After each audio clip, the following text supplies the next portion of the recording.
is everyone today? Oh my goodness, it is Monday. Monday. It is Monday, July 31st. We are in the, oh my God, in the high of summer, so to speak. How are you? How's everyone today? Did you have a good weekend? I hope so. It was beautiful here in New York. It was really just cool and dry, and it's been really, really a beautiful summer here. Good morning, Stephanie. How are you? Stephanie, it feels like a lot of my shows are inspired by you. And this one is as well, as I look at your Instagram feed and thinking about over the weekend what I wanted to do in terms of this show. Let me shout out some good mornings and then we'll get started, okay?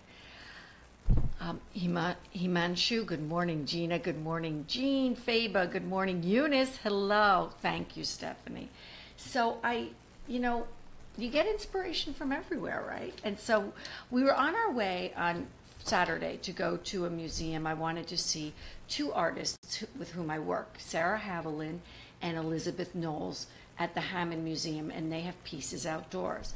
And then it looked overcast, and I thought, oh, it may rain. So we decided instead to do some pre-college. It's not pre. William will be leaving for college a month ago, 2 days ago.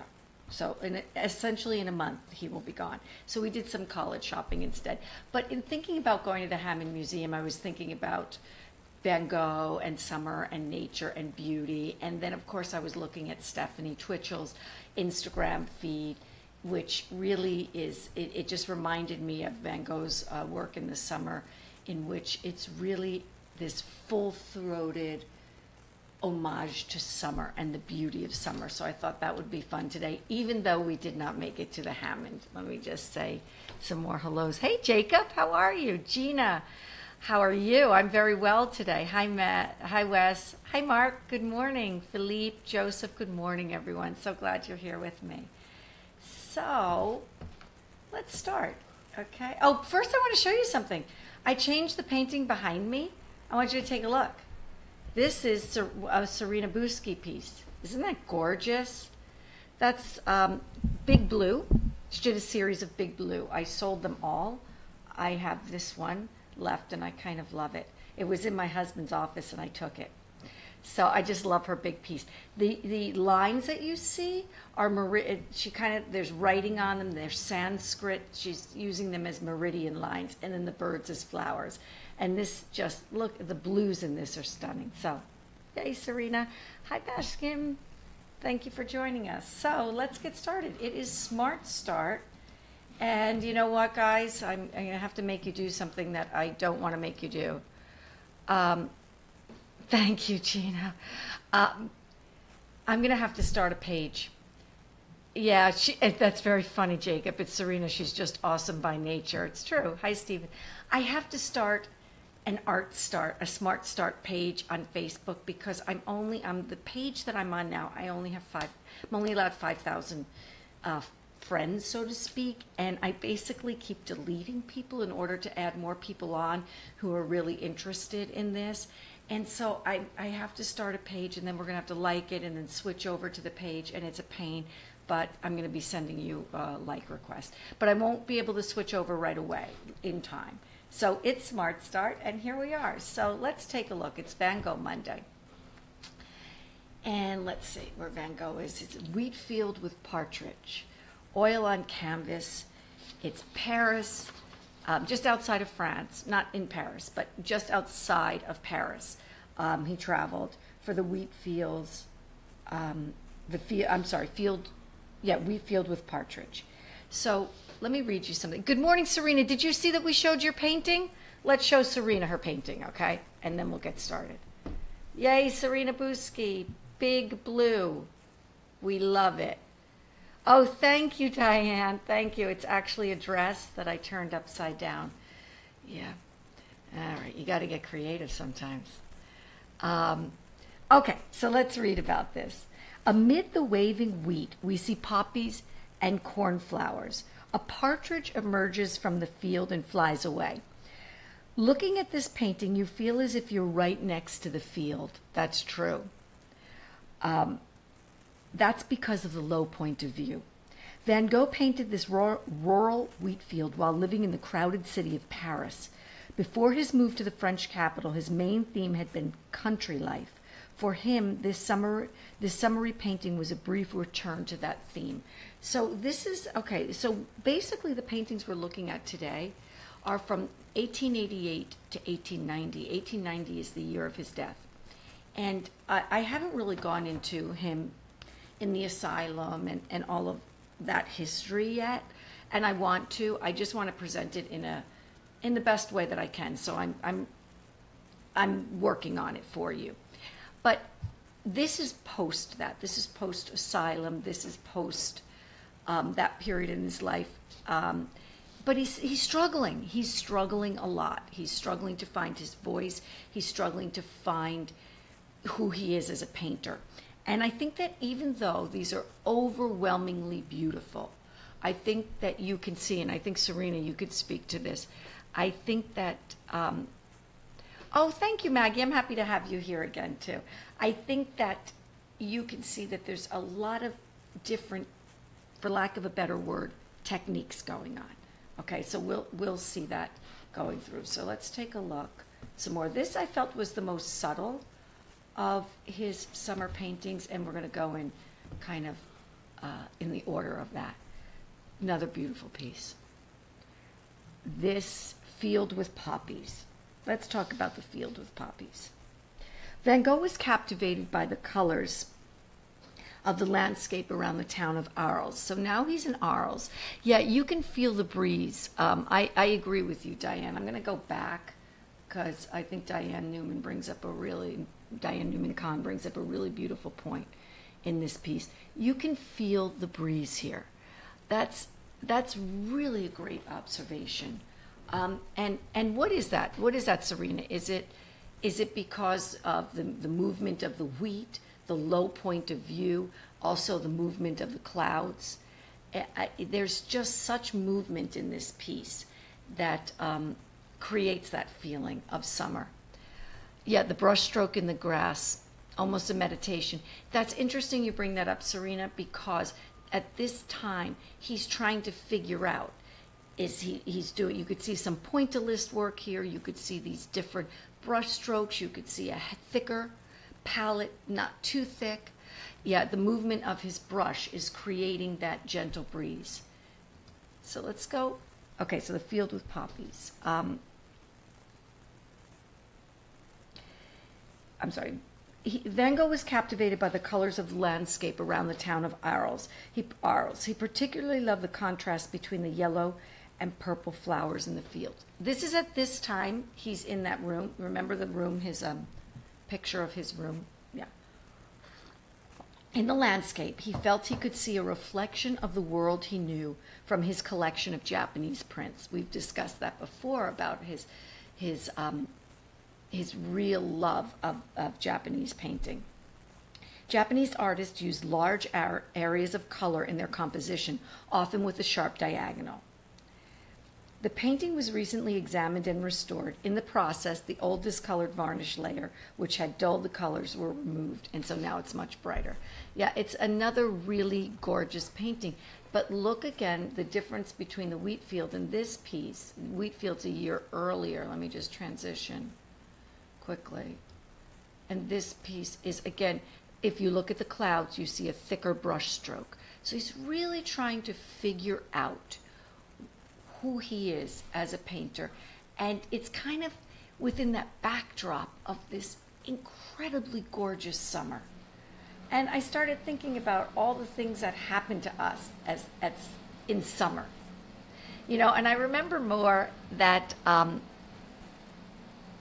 Gino asks me to please speak about the colors in the sky in this picture. You know, Gino, it's interesting. In this sky, we're seeing a lot of light blue, right? But we're also seeing a very low cloud cover. And that low cloud, is it in this picture that you wanted or in the other photo, in the other painting?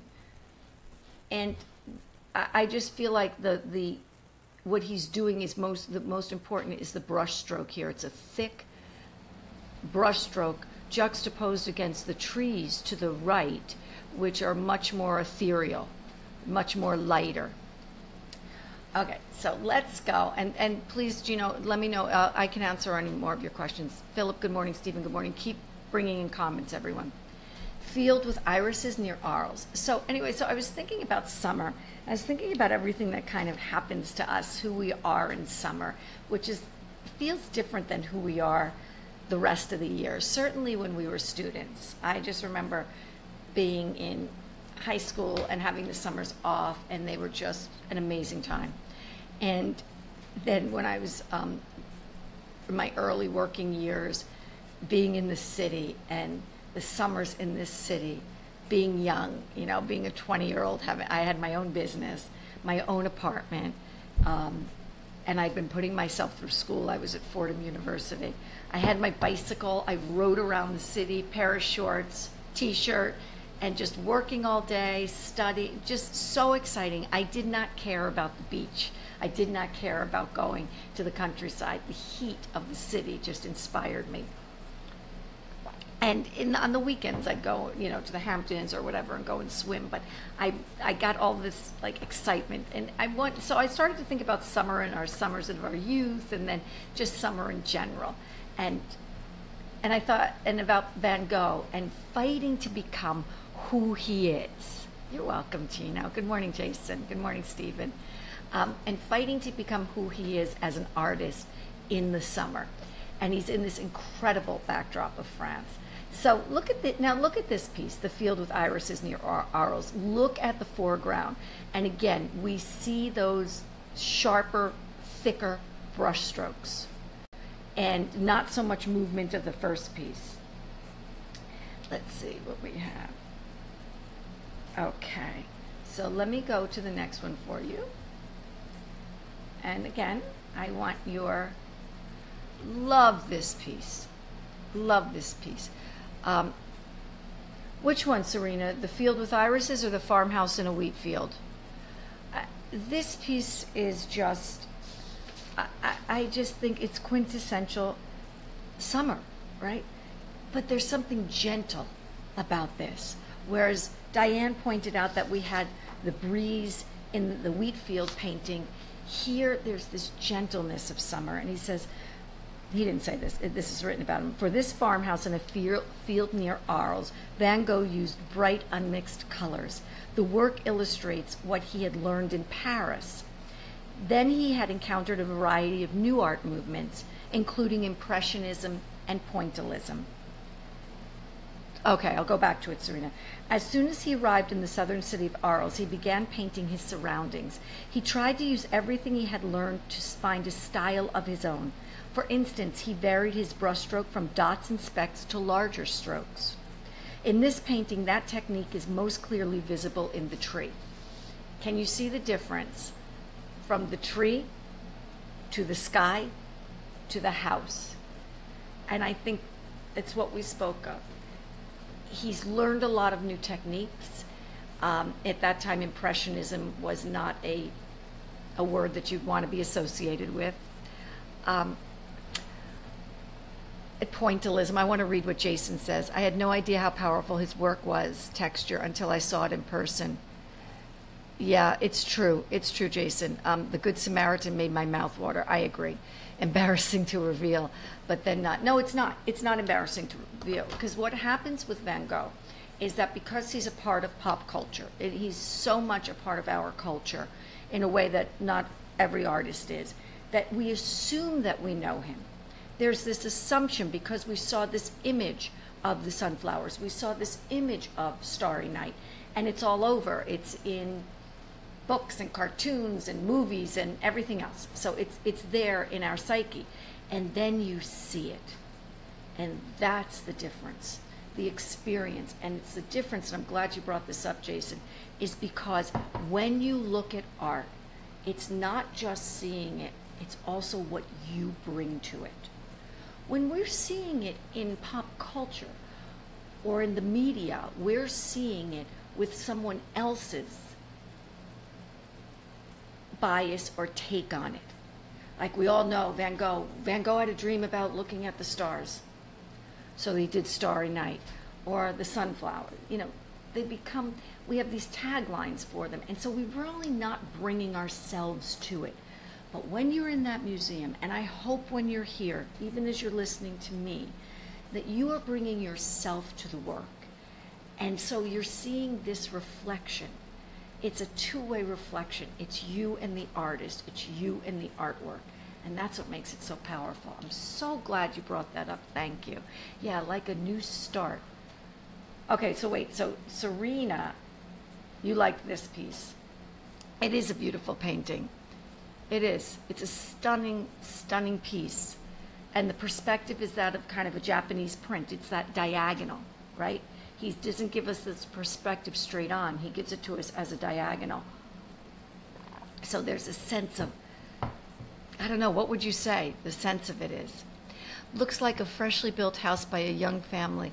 Yeah, I agree with you there, Jacob. I mean, when I'm in the countryside, and especially in the summer, and I see, like, I'm thinking of Garrison, New York, which I love. I was born in Cold Spring.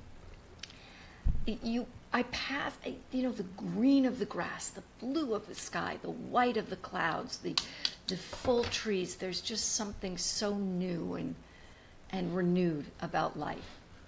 So let's go to, if this isn't summer, this is the year of his death.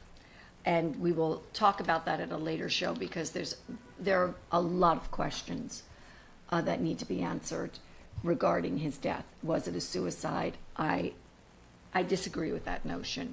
I very much disagree with it, and we'll talk about it on another show. And again, scholarship from Stephen Nefi and Gregory Smith. It's just amazing. So anyway, so Poppy Field. Let's talk about Poppy Field.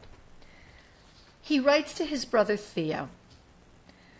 Auvers is very beautiful. Among other things, a lot of old thatch roofs, which are getting rare. Really, it is profoundly beautiful. It is the real country, characteristic and picturesque. So in 9 weeks, from late May through July 1890, Van Gogh produced some 106 finished works there, 72 paintings, 33 drawings, and 1 etching. They represent the Auvers he saw around him, and more important, the place he imagined it to be, a perfect rural space that is fertile and green. I think that's a really important line. He looked at the place around him, and he showed us what was there, but he also showed us what he imagined it to be. And I think it's very important that in Van Gogh that we understand that it's just not a look at nature. It's how nature felt to him. So when Diane mentioned that you could feel the breeze, it's that feeling that he had in nature.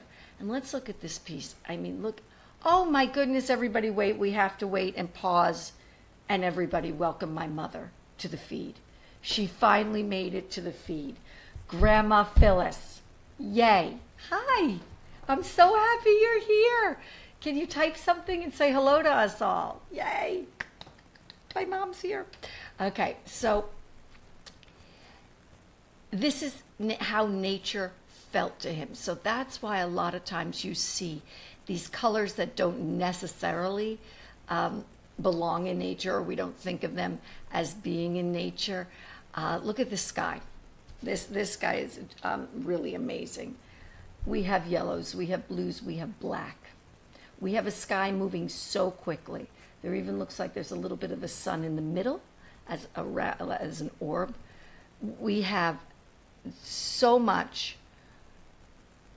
Oh, you're very welcome, Gino. Thank you.